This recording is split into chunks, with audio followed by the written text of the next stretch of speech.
புடவை முந்தானை சாய்ந்ததில் இந்த பூமி பூ பூத்தது.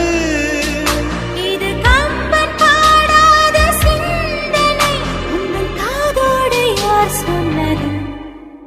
புது வெள்ளை மழை எங்கு பொழிகின்றது, இந்த கொள்ளை நிலா உடல் நனைகின்றது, இங்கு சொல்லாத இடம் கூட குளிர்கின்றது.